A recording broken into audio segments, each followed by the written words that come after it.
Morning, noon and night, the BBC keeps you in touch with news from around the world. But life can be a little too hectic during the week to keep up with all the news. That's why World Service Television brings you up to date at the weekend with a programme on the major news stories of the past 7 days.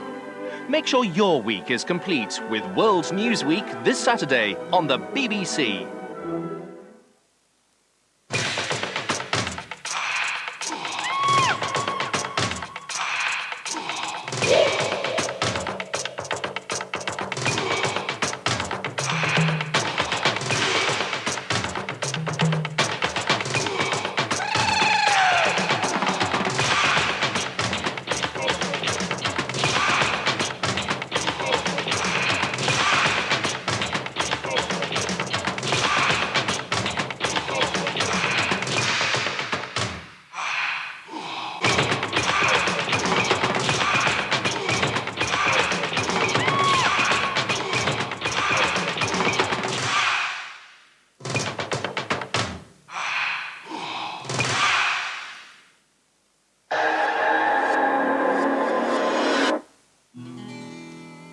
The choice of holidays on offer has never been larger.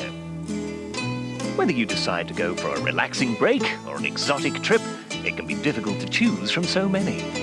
That's why the BBC's travel show can help you separate fact from fiction and show you holiday destinations as they really are. Don't get confused by the fast-changing holiday market. Catch the travel show for the honest holiday guide after the news on the BBC.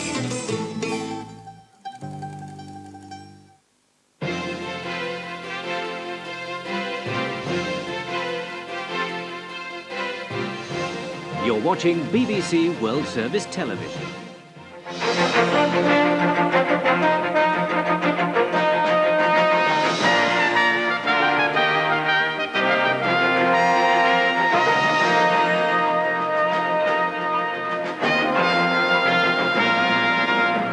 This is the BBC World Service News, the headlines. As Sarajevo's defenders try to break the siege of their city, Iran has called on Islamic nations to help Bosnia's Muslims. And the United Nations is starting another attempt to relieve the suffering in Somalia. Iran says it wants an urgent meeting of the Islamic Conference Organization to discuss providing military support to Bosnia, where a large part of the population is Muslim. The defenders of the Bosnian capital Sarajevo are continuing their attempts to break the siege of the city. Meanwhile, the UN is deciding when it will be safe to reopen the airport. Britain has again ruled out any immediate use of military force in Yugoslavia. The Prime Minister said humanitarian assistance must remain the priority. The United Nations is appealing for European cooperation in the struggle to bring peace. United Nations officials have flown to Somalia to try to prevent rival factions in the country's civil war looting emergency food supplies. A French government minister, Bernard Kouchner, who's been there on a fact-finding mission, says the famine is the worst he's seen and appealed to the leaders of European nations for more aid. In South Africa, around 5,000 supporters of the African National Congress have converged on the main international airport in Johannesburg. A large force of police has been sent to the scene to prevent an occupation. ANC supporters have been staging a series of marches and sit-ins as part of a week of protests to press for an end to white minority rule. And I'll be back with more news after the break.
Turning now to the news story in Bosnia. The United Nations is appealing for European cooperation in the struggle to bring peace. And on the first day of the fifth and final test between England and Pakistan at the Oval in London, England won the toss and went into bat. A short time ago, they were 136 for 2. The opening batsmen were dismissed in quick succession. The England captain, Graham Gooch, was caught off a short ball from Aqib Javid. And the other opener, Alex Stewart, fell victim to a bouncer from Wasim Akram.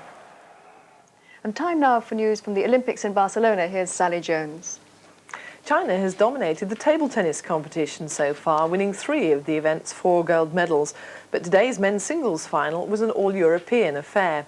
Sweden's Jan-Ove Waldner dominated the match against the world #1 Jean-Philippe Gatien of France to take the gold in straight sets.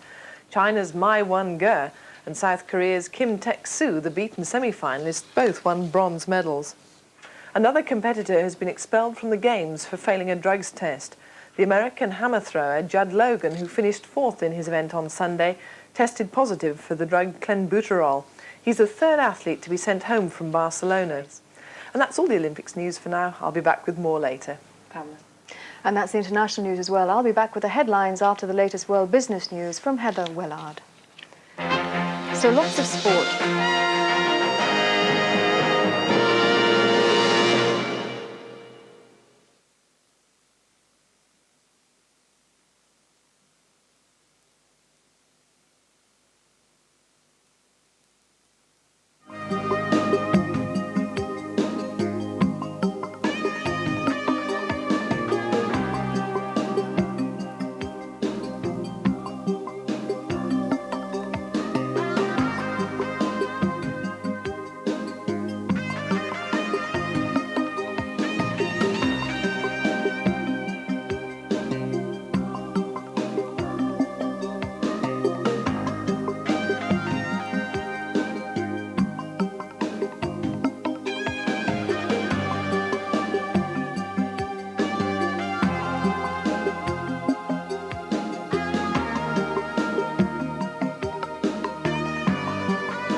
Hello, this is the BBC's World Business News. I'm Heather Wellard. India's lower house has approved a resolution giving a parliamentary committee sweeping powers to investigate Bombay's billion-dollar stock scandal. The resolution, which is expected to be endorsed by the upper house on Friday, empowers the committee to summon cabinet ministers to give testimony. The government ordered an investigation by federal police soon after the scandal was exposed in April. The Reserve Bank of India estimates that Indian and foreign banks have lost $1.2 billion in the scam. Rumours have surfaced in London that Hong Kong businessman Li Kai-sheng might buy Owen Y's Canary Wharf development. He has confirmed that his family is still holding talks about buying properties belonging to the collapsed property giant Olympia in York. Let's take a look at some corporate announcements now. Europe's largest consumer electronics group, Philips, has confirmed the depth of the recession gripping its market by reporting a 56% plunge in second quarter net profits. It's at one mark 48.27 against the Japanese yen 127.75. It's just changed there. That's it from me. Here's Pam. Thanks, Heather. And I'll have the news headlines after the weather with Suzanne Charlton. Hello. The Western Pacific has spawned quite a number of typhoons already this year. Perhaps one of the strongest yet is Typhoon Janice. A large storm has a well-formed eye as well, moving northwestwards, giving some very strongest wind up into the 155-mile-per-hour mark still by Saturday. Torrential rain too, and in fact Janice looks set to move in almost right over the top of Okinawa. In India, well, and surrounding areas too, of course, we've still got the southwesterly monsoon pushing up, bringing some more showers every now and again. Karachi probably just staying dry for the next day or so, but really quite cloudy and temperatures still up into the 30s. Higher than that over much of the Middle East. The main sunny weather up around the northern half of the Gulf and the northern part of the Red Sea. Down to the south, there's always even a small chance of the odd rumble of thunder. That's it from me, and now a summary.